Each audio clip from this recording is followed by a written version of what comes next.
Hello friends, welcome to GK and GS topper YouTube channel के ऊपर। Friends, आज के इस क्लास में हम कवर करने वाले हैं एसएससी जीडी 2023-24 का 13वां क्लास का 22 इंपॉर्टेंट प्रश्न है।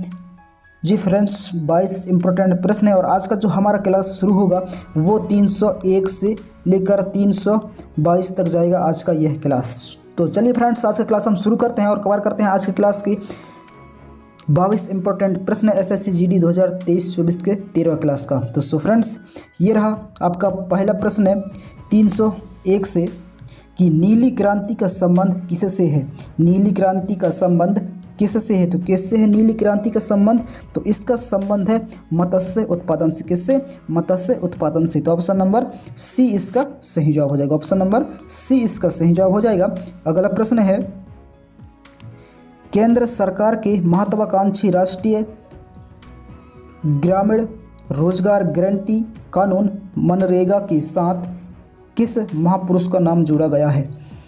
केंद्र सरकार की महत्वाकांक्षी राष्ट्रीय ग्रामीण रोजगार गारंटी कानून, यहाँ पर नरेगा है तो यहाँ आप मनरेगा कर लेना। मनरेगा के साथ किस महापुरुष का नाम जोड़ा गया है, तो किस महापुरुष का नाम जोड़ा गया है, तो यहाँ जोड़ा गया है महात्मा गांधी का। किसका? महात्मा गांधी का। तो ऑप्शन नंबर सी इसका सही जवाब हो जाएगा। ऑप्शन नंबर सी इसका सही जवाब हो जाएगा।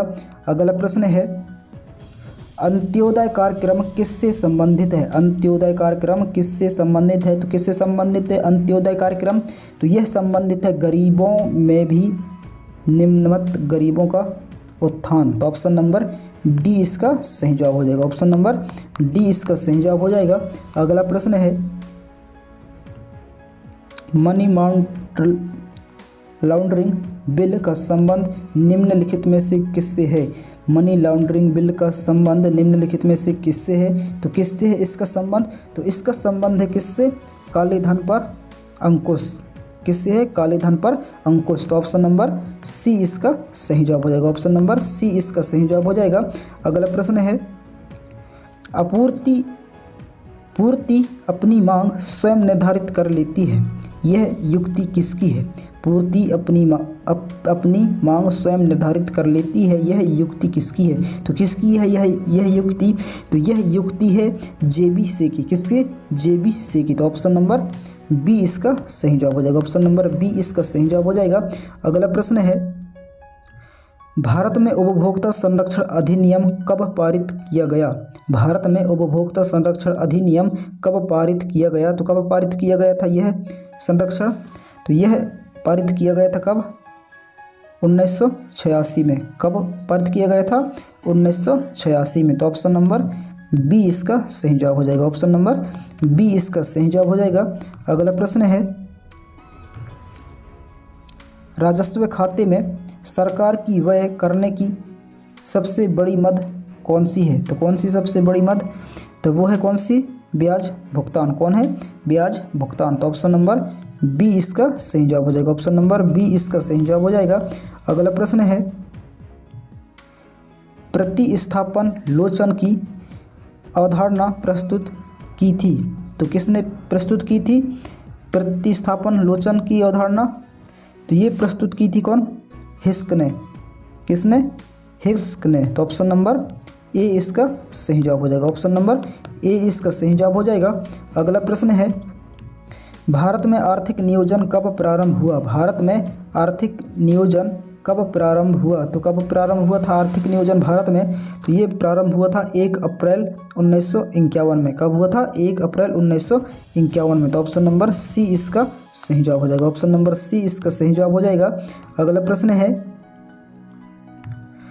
भारत की पहली मानव विकास रिपोर्ट HDR कब जारी की गई थी, तो कब जारी की गई थी भारत की पहली मानव विकास रिपोर्ट, तो ये जारी की गई थी कब?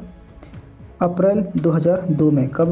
अप्रैल 2002 में। तो ऑप्शन नंबर बी इसका सही जवाब हो जाएगा। ऑप्शन नंबर बी इसका सही जवाब हो जाएगा। अगला प्रश्न है सबसे पहले म्यूचुअल फंड प्रारंभ किया था। सबसे पहले म्यूचुअल फंड प्रारंभ किया था, तो किसने प्रारंभ किया था सबसे पहले म्यूचुअल फंड, तो ये प्रारंभ किया था UTI ने। किसने? UTI ने। तो ऑप्शन नंबर सी इसका सही जवाब हो जाएगा। ऑप्शन नंबर सी इसका सही जवाब हो जाएगा। अगला प्रश्न है निम्नलिखित में किस मद से प्राप्त राजस्व का बंटवारा केंद्र द्वारा राज्यों को नहीं करना पड़ता? तो किसका जो है ये नहीं करना पड़ता? तो ये है किसका? सीमा शुल्क का। किसका? सीमा शुल्क का। तो ऑप्शन नंबर ए इसका सही जवाब हो जाएगा। ऑप्शन नंबर ए इसका सही जवाब हो जाएगा। अगला प्रश्न है, संविधान के किस अनुच्छेद के तहत जम्मू कश्मीर को विशेष राज्य का दर्जा प्राप्त है? संविधान के किस अनुच्छेद के तहत जम्मू कश्मीर को विशेष राज्य का दर्जा प्राप्त है? तो किस अनुच्छेद के तहत यह प्राप्त है? तो ये प्राप्त है अनुच्छेद 370 के तहत। तो ऑप्शन नंबर डी इसका सही जवाब हो जाएगा। ऑप्शन नंबर डी इसका सही जवाब हो जाएगा। अगला प्रश्न है, लेडी विथ द लैंप निम्नलिखित में से किसे कहा जाता है? लेडी विथ द लैंप निम्नलिखित में से किसे कहा जाता है? तो किसे कहा जाता है ये? तो ये कहा जाता है किसको? फ्लोरेंस नाइटिंगेल को। किसको? फ्लोरेंस नाइटिंगेल को। तो ऑप्शन नंबर बी इसका सही जवाब हो जाएगा। ऑप्शन नंबर बी इसका सही जवाब हो जाएगा। अगला प्रश्न है, 1857 के सैन्य विद्रोह के समय भारत के गवर्नर जनरल कौन थे? तो कौन थे उस समय के सैन्य विद्रोह के समय भारत के गवर्नर जनरल? तो वो कौन था? वो था लॉर्ड कैनिंग। कौन था? Lord Canning. तो ऑप्शन नंबर सी इसका सही जवाब हो जाएगा। ऑप्शन नंबर सी इसका सही जवाब हो जाएगा। अगला प्रश्न है, एवरेस्ट शिखर की ऊंचाई है। एवरेस्ट शिखर की ऊंचाई है तो कितनी है एवरेस्ट शिखर की ऊंचाई? आप नीचे कमेंट का जरूर बताना। तो इसका सही जवाब हो जाएगा 8848 मीटर। कितना? 8848 मीटर। तो ऑप्शन नंबर ए इसका सही जवाब हो जाएगा। ऑप्शन नंबर ए इसका सही जवाब हो जाएगा। अगला प्रश्न है, मुस्लिम लीग की स्थापना हुई थी। मुस्लिम लीग की स्थापना हुई थी तो कब हुई थी मुस्लिम लीग की स्थापना? तो इसकी स्थापना हुई थी कब?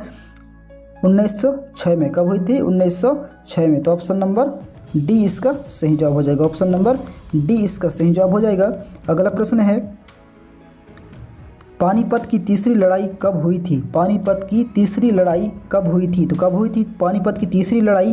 तो पानीपत की तीसरी लड़ाई हुई थी कब? 1761 में। कब हुई थी? 1761 ईसा में। तो ऑप्शन नंबर बी इसका सही जवाब हो जाएगा। ऑप्शन नंबर बी इसका सही जवाब हो जाएगा। अगला प्रश्न है, निम्नलिखित में से किसको दीनबंधु कहा जाता था? निम्नलिखित में से किसको दीनबंधु कहा जाता था? तो किसको कहा जाता था दीनबंधु? तो ये कहा जाता था किसको? CF एवरड्ज को। किसको?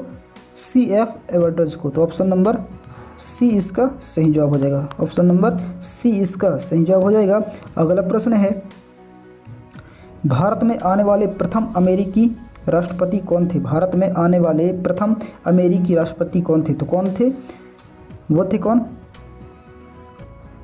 वाइट आइजनहोवर। कौन था? वाइट आइजनहोवर। ऑप्शन नंबर ए इसका सही जवाब हो जाएगा। ऑप्शन नंबर ए इसका सही जवाब हो जाएगा। अगला प्रश्न है, मोर को भारत के राष्ट्रीय पक्षी के रूप में मान्यता कब प्रदान की गई? मोर को भारत के राष्ट्रीय पक्षी के रूप में मान्यता कब प्रदान की गई? तो कब प्रदान की गई? तो ये प्रदान की गई थी कब? 1952 में। कब की गई थी? 1952 में। तो ऑप्शन नंबर डी इसका सही जवाब हो जाएगा। ऑप्शन नंबर डी इसका सही जवाब हो जाएगा। अगला प्रश्न है, आज की क्लास का अंतिम प्रश्न है, भारत में किस राज्य की समुद्री तटरेखा सबसे लंबी है? भारत में किस राज्य की समुद्री तटरेखा सबसे लंबी है? तो किसकी तटरेखा सबसे लंबी है? तो यह है किसकी? गुजरात की। किसकी? गुजरात की। तो ऑप्शन नंबर सी इसका सही जवाब हो जाएगा। ऑप्शन नंबर सी इसका सही जवाब हो जाएगा। सो फ्रेंड्स, कुछ इस तरह रहा आज का क्लास कैसा रहा नीचे कमेंट कर जरूर बताएं, और आपने 22 क्वेश्चन में से कितना अटेम्प्ट किया वो भी आप नीचे कमेंट कर जरूर बताएं। सो फ्रेंड्स, मिलते हैं नेक्स्ट क्लास में। तब तक के लिए जय हिंद, वंदे मातरम। अपना ख्याल रखिए और तैयारी करते रहिए।